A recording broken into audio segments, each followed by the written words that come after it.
There we go. Okay, so I started the recording, and for the purposes of the recording, I'm just going to make a verbal note of I forgot to start at the very beginning. I'm starting now, and it's about 25 minutes in. I'm sorry. I will start the next recording at the beginning, but we'll keep going from here.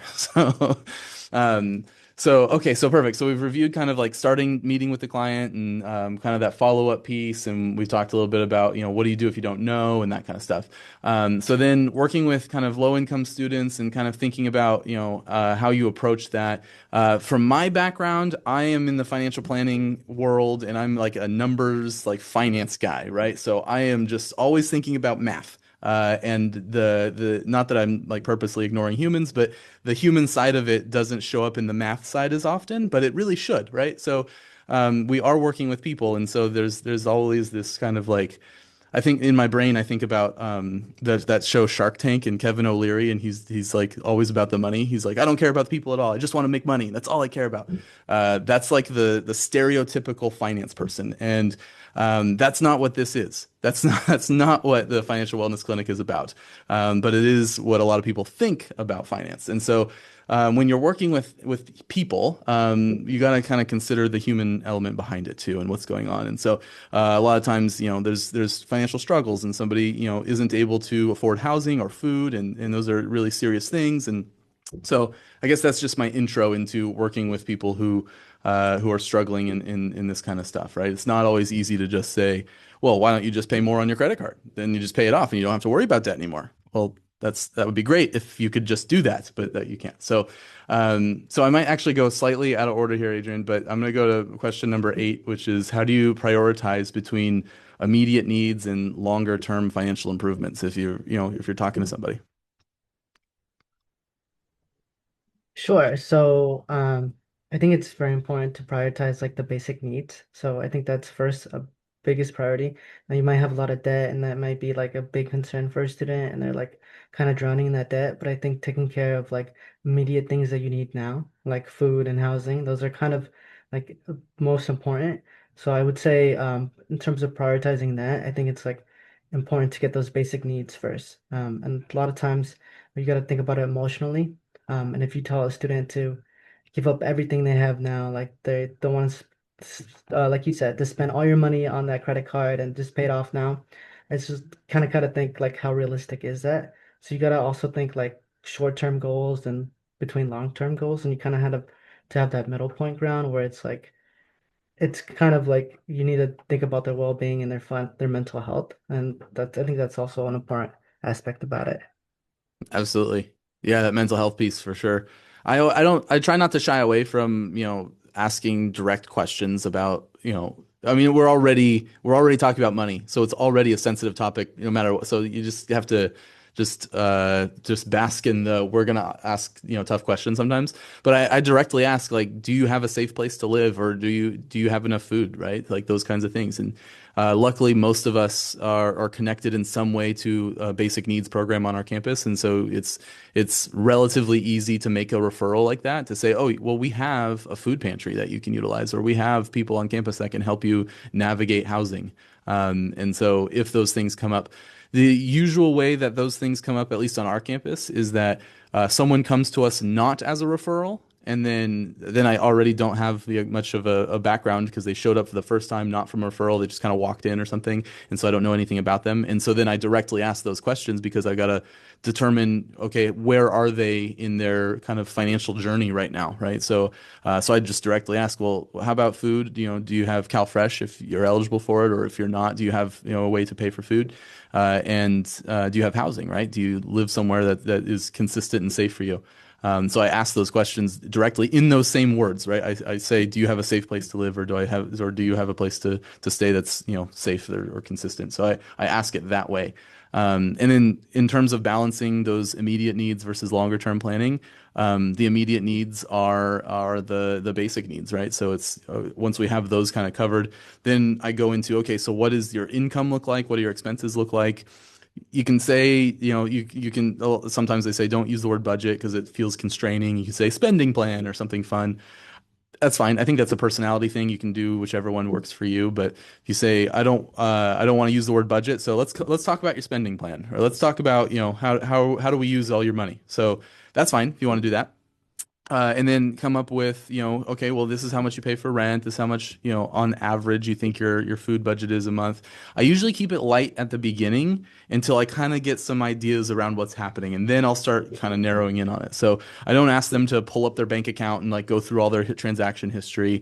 But if it gets like heavy and we're not getting the answers we need, and I think we need to go that route, I can ask them to pull that up and see. And if they're not willing to, that's fine. But if they are, then we can get really into it.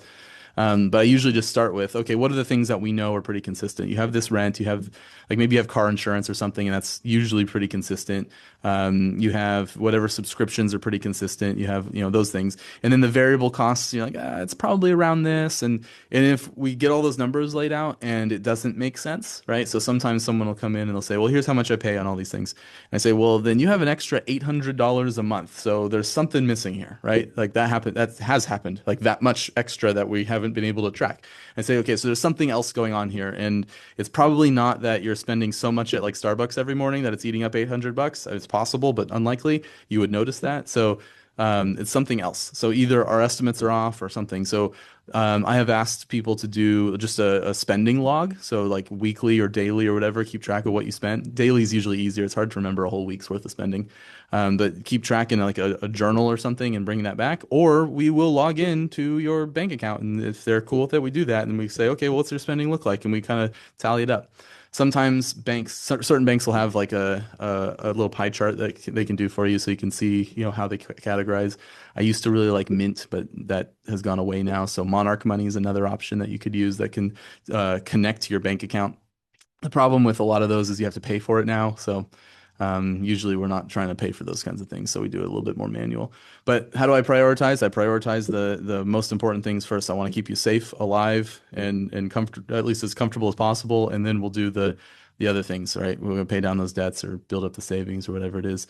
I also am a big fan of including in your budget plan or your spending plan some form of entertainment or something that is nice for you, right? So it doesn't necessarily have to be that you're going on a cruise because that's too expensive, but it doesn't even have to be expensive at all. It can be like, hey, I just hang out with friends a lot, and that's fine. But when your like budget or spending plan is too narrow, you cut every expense and you're only eating rice and beans and nothing else, and you no longer have internet at home because you're cutting that out too, and like you just your life is so boring and it's hard to stick with a plan when you don't have fun, right? And so I try to keep some semblance of entertainment in there somewhere.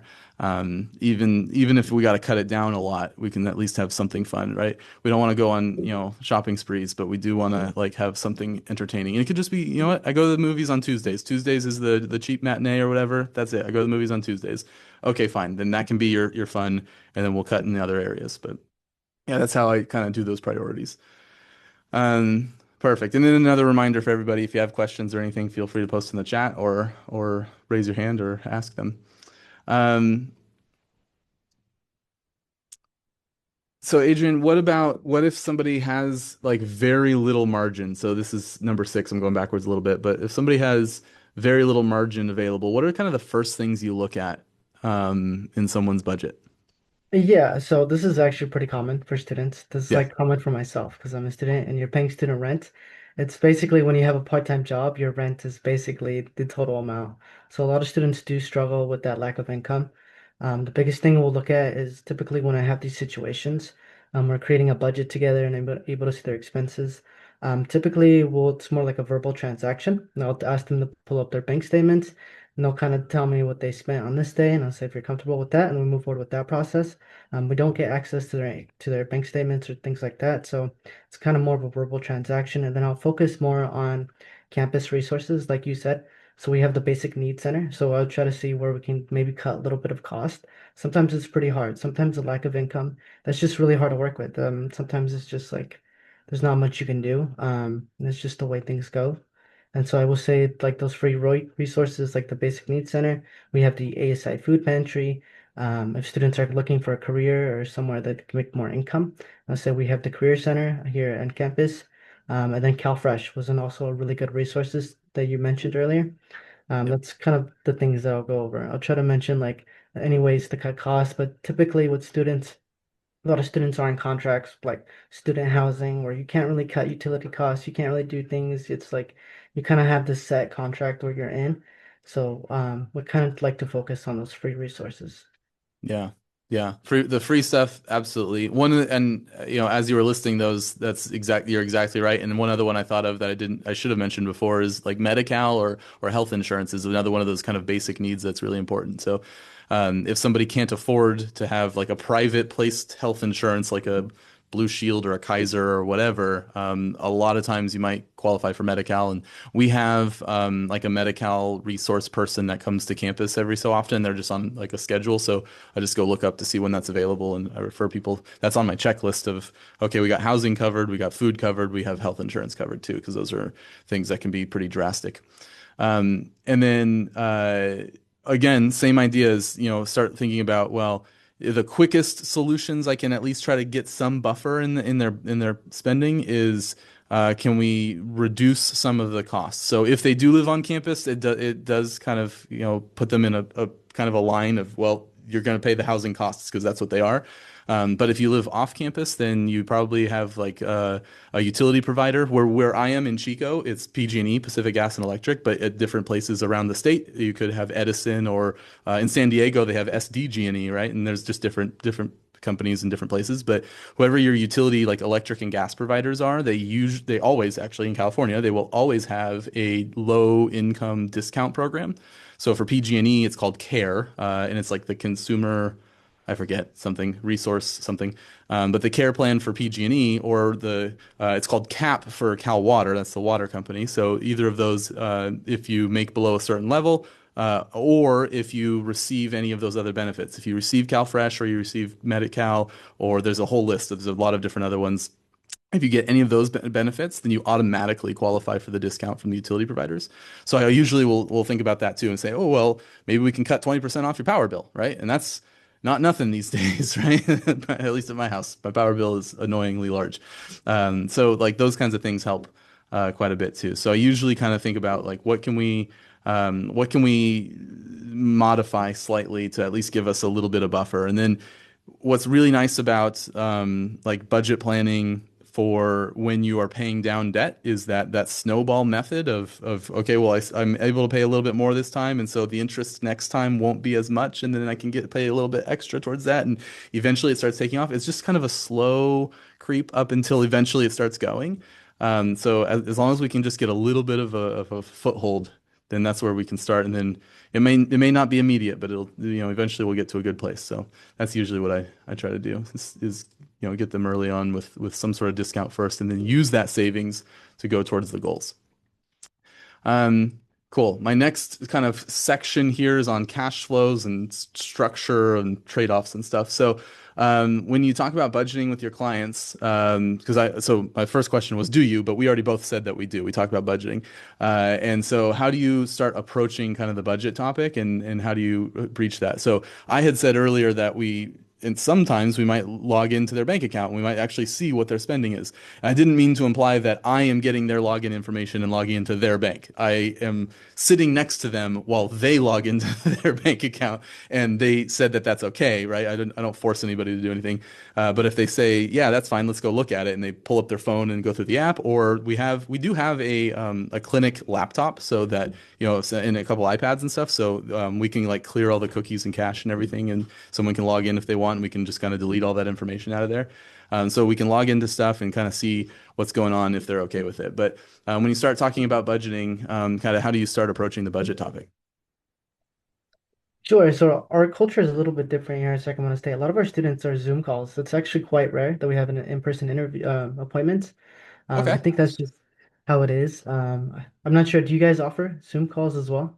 We do, yeah. Ours has Okay. been about 50-50. I've tracked it over Okay. the last 3 years. Yeah. Yeah, ours is pretty consistently Zoom calls, so a lot of students just prefer that. Okay. So I would say like it is a little bit more awkward when you're on a Zoom call to try to connect, and a lot of times a lot of students don't have the camera on. Mm. So it's a little bit interesting. So typically I like to, well, I would say a lot of our students they kind of know us for budgeting. That's kind of like the biggest thing. So a lot of our students, when they come to us, that's kind of what they want. They kind of want to discuss their finances. Sometimes it can be a little interesting when we're talking about financial aid and how to save for tuition for next semester. So that's kind of how like I'll slide that conversation in. I'll say, Hmm. okay, well, we kind of have like a small idea of like what you need. Like, would you be interested in creating a budget? Like, this could really project what you actually need, and you can track your income and expenses. You can kind of fit that goal. And we have a really nice Excel sheet from NerdWallet, and we kind of created it from our own, like, kind of did little changes. And I'll kind of like walk through it with them, and I'll kind of show it, and I'll say, like, would you be interested? Like, if you're not interested, I can always share this Excel sheet with you. If you want, if you feel that it's more of a personal transaction, you want to do it yourself. I think that's a really important resource to students to kind of give them like a template to do their own. Hmm. Sometimes these templates are a little bit complicated, like we have categories for different things. So I'll kind of show them through that. But a lot of times students will want to walk through it with me. A lot of times students are comfortable with that. So that's kind of how like I'll start getting into that conversation, like planning for the future. Mm. Yeah, no, that's awesome. So one of my follow-up questions was going to be around the budget styling, but I'm going to ask you that in just a second. But starting off with a spreadsheet, NerdWallet's great. They have all kinds of great resources. And so just for the audience, for everyone's benefit, as you're kind of progressing, if you want to pursue a career in financial planning or anything, personal finance wise, NerdWallet and Investopedia are two really great websites for resources on this kind of stuff, and you can learn about a lot of topics that way. Investopedia is like the Wikipedia of finance, but NerdWallet has a whole bunch of resources and stuff. And there's an Excel one that's like it's called Vertex 42, but they also have like downloadable templates for all kinds of things. So any of that stuff where you can download an already built budget plan and you just kind of fill in the numbers, that's perfect. One of the things I used to love about Mint was that it was automated. So, like, if you create an account, it'll attach to your bank account. And then when you spend, like, at the time that you spend money with your debit card, it will assign a topic to that. So, you're at the grocery store or whatever and say, okay, your food budget. And then it will text you or push notification on your phone and say, hey, you've met your food budget for the month or for the 2 weeks or whatever. And so it's instant, right? And I really loved that. And then they went away because Intuit bought them and decided to cancel that part of the app. But those kinds of topics. Monarch does still do that, but it's a paid one now. But anyway, so as you kind of approach budgeting, yeah, I think that's a perfect. How are you gonna pay for next semester, and what do you think about financial aid and those kinds of things? That's a great approach to start. I usually just say, well, they came in for a reason, and by that point in the conversation, I know what the reason is. So I say, okay, so if we're gonna come up with a plan to tackle, and then whatever it was that they said that they want to tackle we're come up with a plan to tackle that. We got to make sure we can, allocate some spending to that. So let's figure out where the money's going. Let's figure out, how we can make sure we address that thing. And so that's kind of how I get into it. I think the more you do this, because anybody here who's new to this, they might feel awkward and uncomfortable talking about money, but the more you do this, the less awkward and less uncomfortable it gets. So I'll tell you, I've met with, I don't know, 500 people doing this already. And so I don't feel awkwardness anymore. Like I've lost that ability to feel awkward about things. So, and you'll get there eventually, which might sound like a negative, but it's actually a really solid positive. Because then you can just say whatever you want to say and you don't have to worry about it. So awesome. Really good budget question there. And then, okay, so my follow-up, Adrian, was going to be, do you have a specific budget method that you like prefer? So like a zero-based budget or a 50/30/20 or some other method that you lean into more often than others? Yeah, so this might be a little bit different since I think you work with the public. Like I said, like I would say I haven't seen a student that has income like above a part-time position. Right. So like a lot of our situations are yeah, we have the 50/30/20 in our Excel budget sheet. But I do tell a lot of students that it's pretty impossible to follow that when you're Yeah. on a part-time budget. So Yep. it's like that situation would be really nice for us if we worked with the public and we worked with students that are graduates and they have more income to spend. Unfortunately, a lot of the students that we work with are the undergraduates that are working part-time and going to school full-time. So unfortunately, I don't have a lot of experience with that because typically, honestly, like I said, I haven't met a student that has like an exceptionally large income where they're able to like actually use that income to meet those standards and actually do it. For Yeah. myself, sorry, go ahead. No, no, go ahead. Sorry. I would say for myself, I'm unable to follow those requirements. Like I said, like the part-time student rent, it's kind of impossible. Yeah. Yeah, no, that's true. And the 50/30/20 thing was designed for the average American, for the average family of, it's like it doesn't make any sense in California, right? So even non-students in California aren't frequently spending, because the 50/30/20 says 50% goes towards your needs, right? So all of the different parts of your it's your rent and your food and your utilities and all these things is the needs that you have to take care of, and not your wants and not your debt or savings. And if you live in a place where the cost of rent is like 20% of your income or something, then that's great. You can make that work. But few of us do, right? And so, and I don't, and 80% of our clients that come through are still students, right? It's not like we only are doing off like non-student, um, meetings, but it's still, yeah, we it is a struggle. So I would say I often like revert to the zero-based budgeting style. Not that that's possible for everybody, but at least gives me kind of a, I don't know, like a benchmark. So zero-based budgeting is where you say every dollar has a task to do. So this is the amount of money that we think is going to come in. Where are we going to plug that money into? Hard part about that, especially with low income students, is that there's a negative, right? So it's at the end of the month, we still have more things that we need to get done, and there's no dollars left, right? There's like a joke that they say or whatever, is you have more month at the end of your dollars instead of more dollars at the end of your month. So that's the hard part, right? And so then we say, okay, well, you didn't have CalFresh, so now we can, maybe if we can get you approved for CalFresh, now we can reduce that food budget a little bit because we can use the CalFresh card, or something else. So like some other things, we can start reducing some of those costs where we can, and then start allocating them, wherever makes sense. But I do try to, I kind of lean towards the zero base. That's my own internal bias, I guess, for that. But it doesn't necessarily matter where you start as long as you're, kind of working towards a specific goal. I do also, even though I just said I lean into the zero based budgeting, I do like actively try to think about the person I'm talking to, and if I can kind of get information about them, or kind of not necessarily make assumptions, but just kind of like learn about them and say like, what I think would work really well for you based on what you've told me so far is this method. For some people it's like handwritten and like color coded highlighters and that kind of thing, and for other people it's I would rather have an app to do everything because I'm on my phone all the time anyway. And for other people it's like a spreadsheet that's kind of a little bit between, right? It's color coded and written out, but not necessarily a phone app, or somewhere else, right? And so I try to think a little bit about like what it is. These days I'm a little bit of an old man in my head, and so these days I just assume a lot of students are like, oh, I'd rather have an app. But I do know people that don't want it. They don't want it on an app because they want something that they can touch and move and feel, and it helps for that tactile learning kind of thing or whatever. So different ways of approaching it, but that's kind of the idea. Cool. Let me see. So I'm gonna keep going down our question list because we're at 348 now. So I'm gonna go down to like the debt and action type stuff. So um, well, we already actually approached this last one. Do you ask clients to complete a task between meetings? Do they usually complete them? Maybe we'll do that last part. Do clients, when you ask clients to do something between now and next meeting, or actually you said earlier there's not a whole lot of follow-up, so maybe Yeah, this doesn't happen. that's kind of not the like you said, we kind of had a lot of no-shows. Yeah. That's kind of like a big problem that we have is a lot of students will do no-show.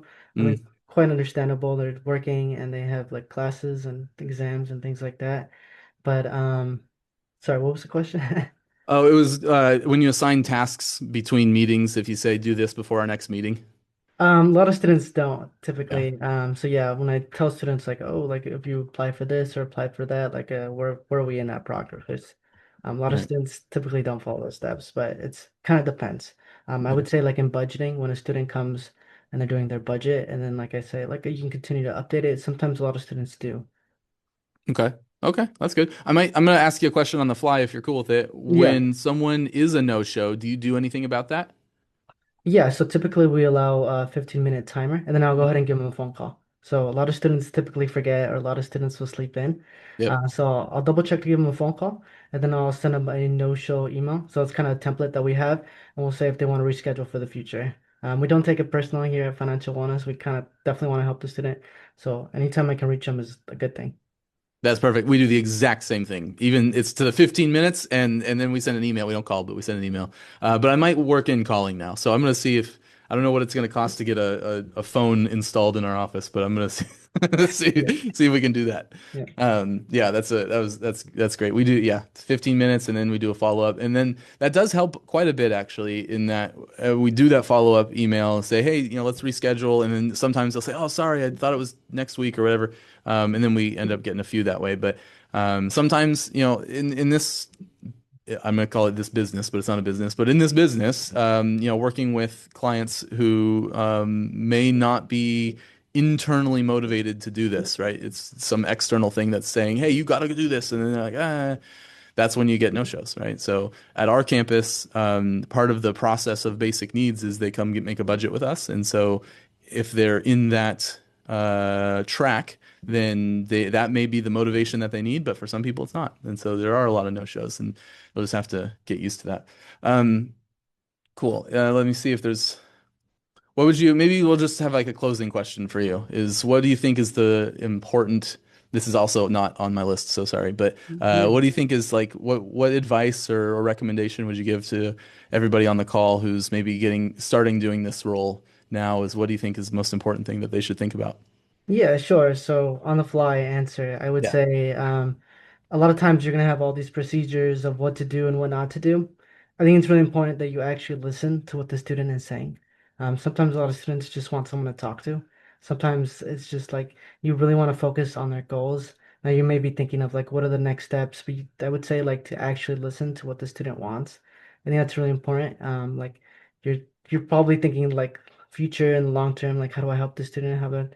We got to really think about how do you help the student now, like type of Mm. deal, and like kind of kind of understand what they want. A lot of students, I don't know if you've had this experience, but sometimes a lot of students will come in and they'll like sometimes the conversation just like shifts into politics or like to general information or like things like that. Sometimes they just like they do want that small talk and they do want Yeah. like other things like that. So I would say it is important to keep like all these steps of what to do, like a pre-email, like a post-email.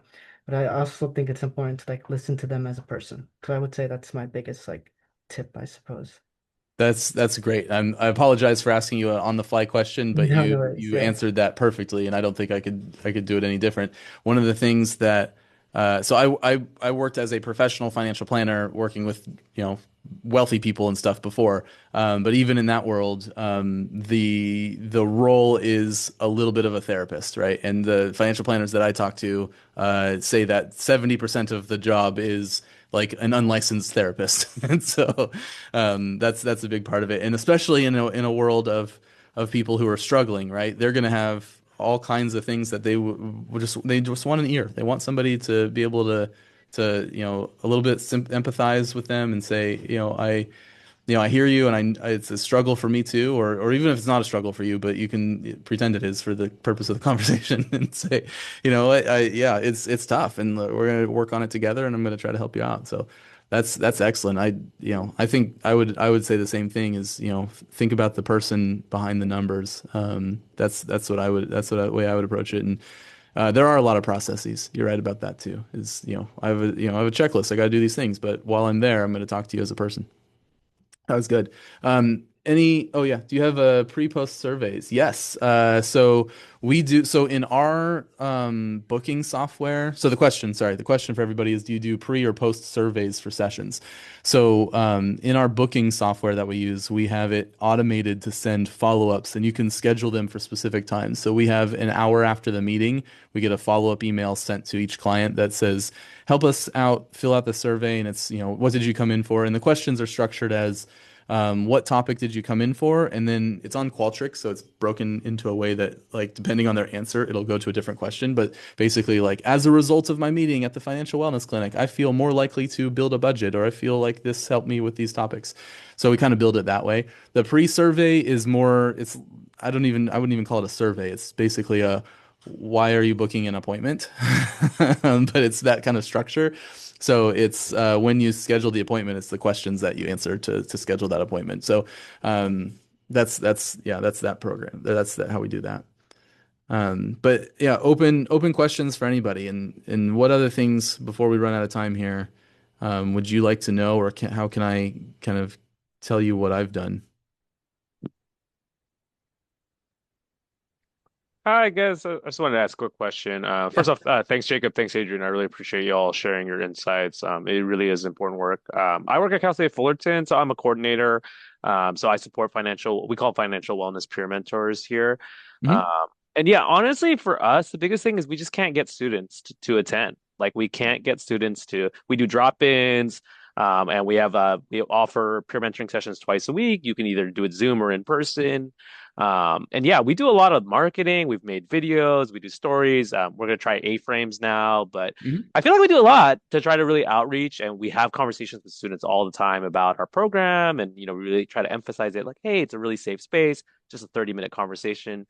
So I'm just curious, this could be for anyone here. Like, has anyone had the experience where, we're student based, right? So we're like Adrian, we're not open to the public, where you kind of were able to make that transition from like not really getting any students to attend and meet with your peer mentors or whatever you call them at your schools to actually starting to get students to come on a semi-regular basis. Because yeah, that's like the big thing for us. And I feel like it really hurts us that our peer mentors don't get practice. So like then it's really hard to have any kind of like continuity and growth because they're literally not meeting with anyone on a weekly basis. So it's just that's our big struggle. And I'm just curious if anyone is able to that was dealing with that and was able like you did some very specific things that like had tangible results where you had students actually coming in, like even if it's only one or like I would be ecstatic if every time we had a peer session, if one student came in. Like it's really like that's the struggle we have. So I'm just curious. Thank you. Brenton, I think one thing, I'm Danielle from Cal State Long Beach. Hi. Your neighbor up the street, Brenton. We just launched our peer team at the very end of January. So really like February, we started kicking off appointments, but we had them do like a tour. So they table outside on campus. So for several weeks, I guess, they're out there tabling and we got them, their full gear, like the table cover, the wheel, the churn, all the giveaways, the stickers. And we are now at 36 appointments.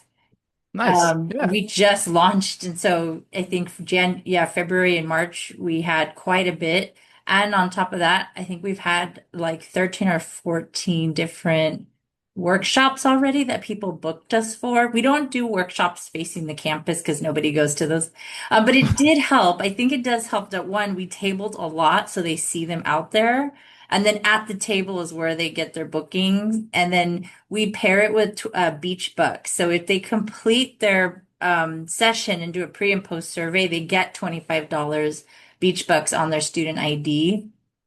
And so that's made it really popular because then they can use that to go eat on campus. But so I set aside some budget to do direct incentives, I guess. And that has helped a lot. We maybe have only had two no-shows, and the rest, if they had to, they would reschedule.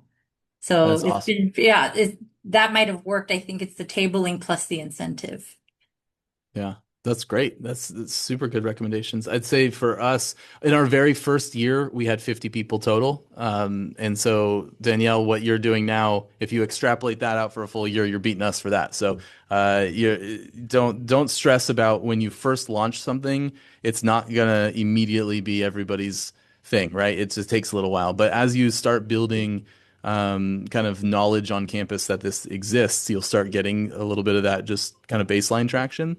I what we do is we have a lot of campus partners. So there's, basic needs is one, but so does EOP, and there's a program called CSC squared, and they all of these different groups send people our way because they say, oh, you know what, we met with, we heard that you needed this, and so you should talk to financial wellness.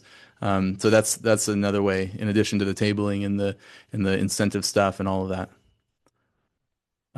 We are right at 4 though, so I want to be conscious of everybody because I said 3 to 4. So if you have to leave or anything, please don't stress about that. But I will stay on here and answer individually any other questions anybody has. But for the people that have to go, please don't worry about having to leave. Thank you all for coming. Really appreciate you all being here.